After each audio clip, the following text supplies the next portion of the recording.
Hallelujah. मेरे प्रिय भाइयों और बहनों, आप सभी से जय मसीह। आज हम परमेश्वर के पुनः से पवित्र हुजूरी में बैठे हैं प्रभु यीशु मसीह की महिमा के लिए, जो आज हम पुनः से एक और गवाही को सुन रहे हैं। तो मेरे प्रियो, जैसे परमेश्वर ने इनके जीवन में अद्भुत काम किया, ये खुद बता रहे हैं अपनी गवाही में कि कैसे परमेश्वर ने इन्हें कैसे बीमारियों से, किस प्रकार की मुसीबतों से छुड़ाया और किस प्रकार के गड्ढे में से निकाला। तो मेरे प्रियो, आइए आप सब हम सब मिलके प्रभु की महिमा के लिए एक पुनः से नई गवाही को सुनते हैं बहन के द्वारा खुद, कि कैसे परमेश्वर ने इनके जीवन में काम किया। बताएं सिस्टर, क्या नाम है आपका? भाइयों बहनों, मुझे मसीह। हमारा नाम सुनीता यादव है। हमारे पति का नाम कुलदीप कुमार यादव है। आप ग्राम पोस्ट नवागांव, कोठार, तहसील मनगामा और जिला रीवा, मध्य प्रदेश की रहने वाली हैं। जी आपने अपनी गवाही में बताया कि 14 अप्रैल 2021 को 11 बजे सुबह आपका एक्सीडेंट हो गया था। जी एक्सीडेंट जब आपका हो गया था तो उस वक्त कौन कौन थे आपके साथ और कैसे एक्सीडेंट हो गया था? कौन थे आपके साथ? हमारे पति थे, हम थे, हमारे 1.5 साल का बच्चा था। और वो आपके साथ में थे, और आपने बताया अपनी गवाही में कि ट्रक से आपका एक्सीडेंट हो गया था। जी बताएं ब्रदर, उस टाइम आप जब साथ में थे तो कैसे एक्सीडेंट हुआ, क्या हो गया था, बताएं आप। जय मसीह के सभी भाई बहनों को। मैं बच्चे को दवाई कराने के लिए गांव से रीवा ले आ रहा था। रतारा रिंग रोड पेट्रोल टंकी के पास पीछे से लापरवाही पूर्वक आते हुए ट्रक ने पीछे से ठोकर मार दी, जिससे मैं गाड़ी से गिर गया और ये ट्रक के नीचे गिर गई। ट्रक का पहिया इनके बाएं पैर में चढ़ गया, जिससे इनका पैर चकनाचूर हो गया। तो वहाँ के आस पड़ोस के लोग देखे, आए, बोले एक्सीडेंट हो गया, आप कॉल करो एम्बुलेंस को अपने नंबर से। तो हमने कॉल की, एम्बुलेंस आई। एम्बुलेंस से जिला अस्पताल संजय गांधी ले गए, और डॉक्टरों ने देखा, ड्रेसिंग की, ट्रीटमेंट किया। फिर बड़ा डॉक्टर आया, बोला कि इनका पैर काटना पड़ सकता है, नीला पड़ रहा है, पैर पूरी तरह से अलग है। तो मैं वहाँ देखता रहा। मेरे कुछ रिश्तेदार, पड़ोसी, घर के कुछ सदस्य लोग आए, चर्चा कर रहे थे। डॉक्टर बस यही बोल रहे थे, पैर काटना पड़ेगा।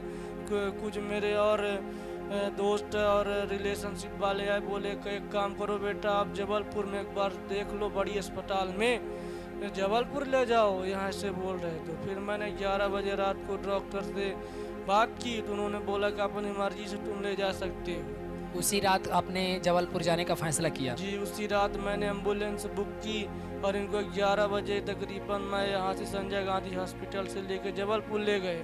वहाँ मैं 5 बजे पहुँचा हॉस्पिटल। तो वहाँ इनको पैर को देख ड्रेसिंग वसिंग की।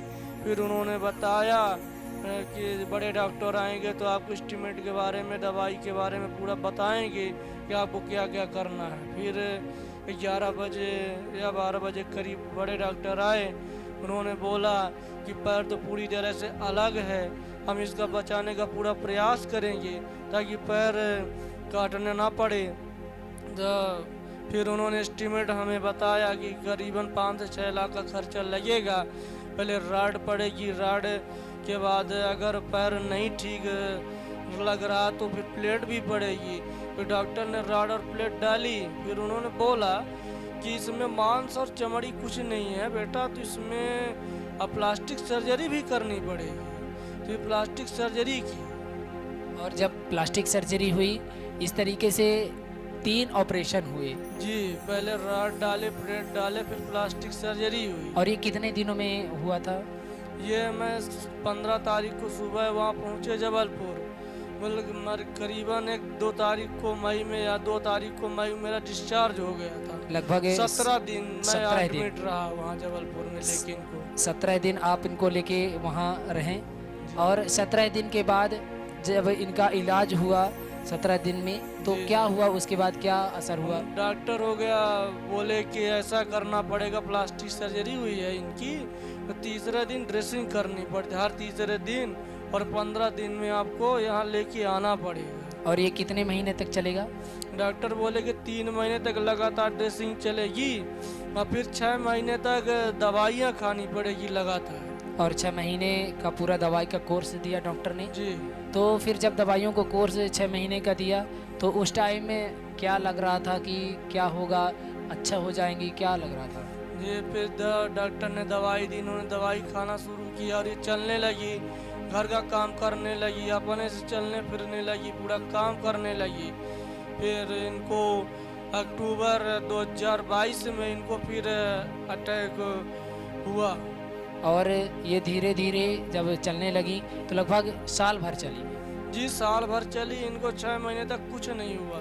6 महीने तक कुछ नहीं हुआ, 6 महीने तक दवाइयाँ चली हैं जी और 6 महीने भी ठीक भी रही हैं। ठीक भी रही। फिर उसके बाद क्या हुआ? फिर उसके बाद इनके पैर में अचानक दर्द होने लगा, पैर से पस बहने लगा। फिर मैंने इनको फिर डॉक्टर के यहाँ ले गए जबलपुर। किस कारण पस बनने लगा था, कैसे हो गया था, बताएं सिस्टर। उस टाइम जब दोबारा आपके ऊपर ऐसे परेशानी हुई तो उस टाइम कैसे शुरुआत हुई थी? मई में हमारे फिर से पैर दर्द करने लगा, सपना हुई, ऐसा लगा कोई पैर पटक रहा है, ऐसे लग रहा था कि कोई आप पर अटैक कर रहा है और आपके पैरों को उठा के नीचे कर रहा है। नीचे पटक रहा है। और जब ऐसे आपको अटैक होते थे उसके बाद क्या होता था आपके पैर में? दर्द होता था, पस बहती थी। दर्द बढ़ने लगा और पस भी बहने लगा था। जी ब्रदर जब बताएं, आप जब इस तरीके से पुणे से अटैक होने लगे तो फिर आपने क्या फैसला किया? मैंने फैसला किया, डॉक्टर को कॉल की, डॉक्टर बोले कि लेके आओ, हम देखते हैं क्यों पैर में पस बहता है, क्यों दर्द है। वहाँ लेके गए तो उन्होंने प्लेट को निकाली, बोले प्लेट की वजह से, स्क्रू की वजह से दर्द हो रहा, पस बह रहा। उन्होंने उसको निकाल दिया तो ये उसके बाद ये ठीक रही और 3 महीने तक उसके बाद ठीक रही है। 3 महीने तक ठीक रही, अगस्त 2022 तक ये ठीक थी। ठीक थी। दोबारा प्लेट निकालने के बाद जी जी फिर उसके बाद बताया जैसा कि इन्होंने कि फिर से इनके ऊपर अटैक होना चालू हो गए। फिर इनके पैर में दर्द होना शुरू हो गया, साइनी दर्द। तो इनको मैं दिसंबर 2022 में लेके जबलपुर हॉस्पिटल फिर ले गए। और जब जो दोबारा आप जबलपुर हॉस्पिटल इनको लेके गए तो उस टाइम क्या लग रहा था, क्या सोच रहे थे आप कि बार बार हॉस्पिटल आना पड़ रहा है, क्या कारण था, बताएं आप। मैंने डॉक्टर से बात की कि सर हम क्यों ऐसा हो रहा बार बार। उन्होंने बोला कि मैं प्लेट निकाल दी है, राड निकाल के देख लेते हैं, ताकि राड की इन्फेक्शन की वजह से पैर बह रहा होगा, दर्द हो रहा पस की वजह से। तो उन्होंने राड को भी निकाल दी। जब राड को उन्होंने निकाला तो इनका पैर पूरी तरह से अलग था, जुड़ा भी नहीं था, बिल्कुल भी नहीं जुड़ा था। बिल्कुल नहीं जुड़ा था। और इसी तरीके से आप इनका 5 बार ऑपरेशन हो चुका था। जी 5 बार, एक बार मई में और दूसरी बार ये दिसंबर में करा है। और 2021 में इनको 3 ऑपरेशन हुए थे। पहले 3 ऑपरेशन हो चुके थे। फिर मई 2022 में हुआ, फिर दिसंबर 2022 में फिर 5वां ऑपरेशन हुआ। और जैसे ही रॉड निकाली तो डॉक्टर ने बताया कि इनका पैर पूरी तरह से अलग है। डॉक्टर ने बताया कि इनका पैर पूरी तरह से अलग है। एक बार पक्का प्लास्टर बांध के देख लेते हैं, 15 दिन बाद ले आइए, मैं देखता हूँ। और जब आप जाते थे इनके ट्रीटमेंट के लिए तो उसमें लगभग कितने रुपए आप खर्च कर देते थे? जब हम जाते थे तो लगभग 50 से 60 हजार रुपये लगता था। 50 से 60 हजार रुपए लगते थे। जी फिर आप बताएं कि जब दोबारा डॉक्टर ने आपको सलाह दिया कि 15 दिन बाद आपको पुणे से लेके आना है पक्के प्लास्टर बांधने के बाद, तो फिर आप मैं वहाँ ले गया जबलपुर हॉस्पिटल फिर से। तो डॉक्टर ने पहले एक्सरे कराया, एक्सरे में पैर नहीं जुड़ा था, तो उन्होंने बोला कि शिकंजा लगाना पड़ेगा। बिना शिकंजे के कुछ नहीं हो बिना पाएगा। शिकंजे का कुछ भी नहीं हो सकता, अंतिम उपचार है शिकंजा लगा। तो फिर आपने क्या फैसला किया? मैं बोला कि डॉक्टर से मैं बोला कि घर में जाके सलाह लेता हूँ, फिर हम आपसे बात करता हूँ। तब तक उन्होंने प्लास्टर लगा दिया कच्चा। बोले ठीक है, आप भी बात करेंगे। और फिर आपने वहाँ ट्रीटमेंट नहीं करवाया? फिर वहाँ मैं ट्रीटमेंट नहीं कराया। तो ब्रदर बताएं, आप टोटल वहाँ कितने रुपए खर्च कर चुके थे वहाँ इनके लगभग ट्रीटमेंट? 7 से 8 लाख रुपए खर्च कर चुके थे। 7 से 8 लाख रुपए आप लगा चुके थे, फिर भी इनके पैर में कोई अंतर नहीं आ रहा था। कोई अंतर, कोई आराम नहीं था, न जुड़ा ही था। उस टाइम क्या हालात थे इनके, क्या कंडीशन थे, बताएं आप। उस टाइम ये इनको बेचैनी, घबराहट, दुष्ट आत्मा के अटैक, स्वप्न, डरावने स्वप्न होते थे। फिर मैं इधर उधर इनको दिखाया अन्य जगह पे। अन्य जगह भी आप इनको लेके गए जी पर वहाँ से भी कोई आराम वहाँ नहीं से मिला? भी कोई आराम इनको नहीं मिला। बताएं सिस्टर, जब आपके ऊपर दुष्टात्मिक अटैक होते थे क्या लगता था आपको, कैसे महसूस होता था? हमको लगता था कि हम जिए ना, ऐसे लग रहा था कि आप न जी पाएंगे। कुछ करके मर जाए। और हमारे पास पैसा नहीं था, जब दोबारा डॉक्टर बुलाए तो हम गहने बेच के एक बार ऑपरेशन कराए। फिर ऐसा लगता था कि किसी का मुँह ना देखे मर जाएं। बोलते थे कि बेच दो और ले चले, तुम्हें नागपुर लेके चले, तो हम बोले नहीं जाएंगे। और जब ऐसे आपके मन में ख्याल आते थे मरने के, और कैसे कैसे दुष्ट आत्मा आपके ऊपर अटैक करता था? वो हम सो नहीं पाते थे, बिल्कुल आप सो नहीं पाती सो थी। नहीं पाते थे, सपना आता था। फिर ऐसा लगता था कोई मेरा पैर उठाकर पटक दिया, मेरे पैर में टाँका लगे तो सब खुल गए थे अपने आप। और फिर आपने बताया कि 10 जनवरी 2023 को आपकी बहन आपके घर आपसे मिलने आई थी जी और उन्होंने प्रभु यीशु मसीह का सुसमाचार दिया। जी और जैसे ही आपने प्रभु यीशु मसीह का सुसमाचार पाया और आपको पता चला कि ग्राम गडरी में प्रार्थना सभा लगती है, प्रभु यीशु मसीह का दरबार लगता है, तो आप विश्वास किए उस वक्त? जी विश्वास करें। बताएं ब्रदर, आप जब ऐसे प्रार्थना सभा के विषय में पता चला आपके परिवार में, तो उस टाइम क्या लगा आपको? मेरे रिश्तेदार 10 जनवरी को मेरे घर इनको देखने आए, तो उन्होंने बताया कि वहाँ प्रार्थना सभा ग्राम गडरी में प्रभु यीशु मसीह का दरबार लगता है, वहाँ ले चलो। तो मैं बोला कि अभी रात है, तो उन्होंने बोला कि फ़ोन से प्रार्थना करवा देंगे तो आराम मिल जाएगा। फिर उन्होंने पास्टर प्रमोद जी से को फ़ोन के द्वारा प्रार्थना कराई, तो ये इनको पूरा आराम मिला। और जैसे ही प्रभु के दास पास्टर प्रमोद जी से प्रार्थना हुई फ़ोन के द्वारा, तो उसी वक्त इनको आराम मिलना महसूस होना चालू हो गया। इसी वक्त ये सो नहीं पाती थी, तो इनको ये सो पाई, इनको आराम मिला, हल्का सा इनको फील हुआ और इनको महसूस हुआ कि मुझे आराम लगा, ये सोई आराम से। बताएं सिस्टर, आप जब उस टाइम पर आपके लिए प्रार्थना हुई तो क्या लग रहा था उस टाइम आपको? बहुत अच्छा हुआ था, नींद लगने लगी। 25 दिन से नहीं सोई थी, फिर खूब सोई और आपको ना शांति डर महसूस लगती होती थी? हाँ शांति महसूस होती फिर ऐसा दोबारा से कोई डर नहीं लगता था कोई आपको? डर नहीं लगता था। और 3-4 दिन बाकी था यहाँ आने के लिए, संडे के लाने, लेकिन हम लगता था कि चले जाएं, अभी चले जाएं। ऐसे आपको लग रहा था, अच्छा लग रहा था कि अच्छा लगता हम था। जल्दी जाएं प्रभु जल्दी यीशु के जाएं। दरबार में। फिर एक बार लेके आए, बोले मम्मी बहन बोले कि अब होगा यहीं से प्रार्थना करना, ना जाना।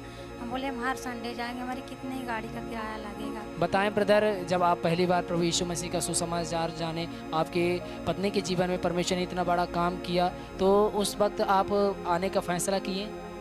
जी, मैं 10 तारीख को मेरे को खबर मिली, मैं अगला संडे बोले कि मैं गाड़ी बुक करके ले जाऊंगा, इनको चल नहीं पाती हैं, तो मैंने गाड़ी बुक करके और लोगों को ले आया यहाँ प्रार्थना सभा में।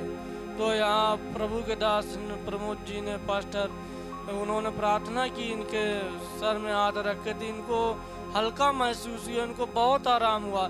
फिर मैंने फैसला लिया कि हर संडे जाऊंगा। और जैसे ही इनको आराम मिलना चालू हुआ, जैसे आप प्रभु यीशु मसीह के दरबार में आए ग्राम गडरी में जहाँ प्रार्थना सभा लगती है, तो जैसे ही आप आए इनके लिए प्रार्थना हुई, उसी वक्त से इनको आराम मिलना चालू हुआ? उसी वक्त से यहाँ आते ही आराम हो, यहाँ आए तो इनको आराम मिलना शुरू हुआ। और आपको एक अंदर से खुशी हुई कि परमेश्वर ने मुझे चंगा किया, यीशु मसीह ने मुझे चंगा किया? जी, मुझे अंदर से फीलिंग हुई कि मुझे आज जीवित परमेश्वर के भवन में पहुँचे।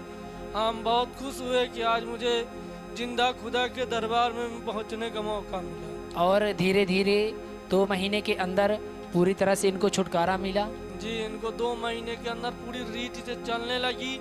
आज तक न मैं किसी डॉक्टर के पास गया, न कोई दवाई गोली। 1 रुपए की कोई दवाई गोली इनकी दोबारा नहीं हुई? 1 रुपए की कुछ नहीं। और ये उस दिन से, ये जनवरी 2023 में, जी 15 जनवरी 2023 में जब आई थी यहाँ पहली बार, जी उस टाइम से लेकर 2 माह मार्च 2023 तक में पूरी तरह चलने लगी? पूरी तरह चलने लगी। प्लास्टर लगा था, जिन्होंने अपने से छोड़ के फेंक दिया, उसी दिन से चलने लगी। और चलने लगी, सब काम करने लगी? सब काम करने लगे, आज भी चलती हैं।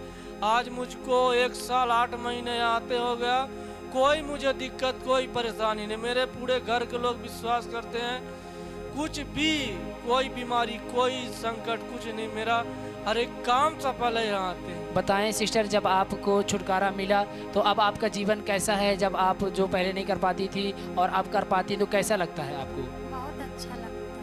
और 2 महीने के बाद जब आपको पूरी तरह से छुटकारा मिला, जब आप चल फिर पाती हैं, तो जो आप कभी सोच नहीं सकती थी कि आप कभी चल पाएंगी, वो चीज़ आज आपके साथ हो रहा है, तो आपको कैसा महसूस होता है? बहुत अच्छा लगता है। अब तो हमारे परिवार के साथ ही रहने में अच्छा लगता है। नहीं तो पहले लगता था किसको क्या बोलते हैं, जब तबीयत ठीक नहीं थी तो। और जीवित परमेश्वर ने आपके जीवन में इतना बड़ा काम किया। तो बताएं ब्रदर, आपके घर में, आपके परिवार में परमेश्वर ने इतना अद्भुत काम किया, आप और भी अन्य भाई बहनों को क्या कहना चाहेंगे? अन्य भाई बहनों को मैं ये कहना चाहता हूँ कि यहाँ प्रभु के दरबार में पहुँचे, यहाँ आशीष लें और चंगाई छुटकारे को देखे, यहाँ पहुँचे, या विश्वास करे प्रभु यीशु मसीह पर, जैसे हम किए वैसे ही किए, और विश्वास के द्वारा ही जैसे आपको परमेश्वर ने चंगा किया वैसे सभी भाई बहनों को चंगा करे। मैं प्रभु यीशु मसीह को कोटि को धन्यवाद करता, प्रभु के दास पास्टर प्रमोद जी को भी धन्यवाद करता हूँ। धन्यवाद हो जीवित परमेश्वर का, परमेश्वर की महिमा हो, परमेश्वर की स्तुति हो। जैसे कि हमने अभी इनकी गवाही में सुना कि कैसे परमेश्वर ने अद्भुत काम किया इनके जीवन में। ये जब एक्सीडेंट इनका हुआ था तो ट्रक चढ़ा इनके ऊपर, और जब इनके ऊपर ट्रक चढ़ा तो पैर बहुत ही भयानक रीति से फ्रैक्चर हुआ था, जिसमें ना तो मांस थे, ना तो मांसपेशियाँ थी, ना तो हड्डी भी पूरी तरह से एकदम अलग हो चुकी थी। ये रीवा में दिखाए, जबलपुर में भी दिखाए, सालों ट्रीटमेंट भी चला, इलाज भी हुआ, कुछ टाइम के लिए आराम मिलता था, लेकिन वही चीज़ दुष्ट आत्मा के अटैक की वजह से पुनः से होने लगती थी। लेकिन जैसा कि इन्होंने बताया कि जब इन्हें जीवित परमेश्वर प्रभु यीशु मसीह का दरबार के विषय में पता चला, जो रामगढ़ी में लगते हैं, प्रार्थना सभा लगती है, तो जैसे ये प्रार्थना में सम्मिलित हुए और प्रभु के दास पास्टर प्रमोद जी के द्वारा प्रार्थना हुई, विशेष प्रार्थना हुई, हाथ रख के इनके लिए प्रार्थना हुई, उसी वक्त से परमेश्वर ने इन्हें छुआ। और ये बता रहे हैं कि आज 1 साल 8 महीने हो गए हैं और ये पूरी तरह से चंगी हैं। जो सोच नहीं सकती थी कि कभी चल पाएंगी, जो सोच नहीं सकती थी कि कभी इधर उधर घूम पाएंगी, आज ये पूरी तरह से चल फिर पा रही हैं, घूम रही हैं, दौड़ रही हैं, हर काम कर रही हैं। परमेश्वर ने कैसे इनके जीवन में अद्भुत काम किया। तारीफ हो परमेश्वर की, जीवित परमेश्वर की महिमा हो। धन्यवाद हो जीवित परमेश्वर प्रभु यीशु मसीह का, जिसने इन्हें चंगा किया। हालेलुया।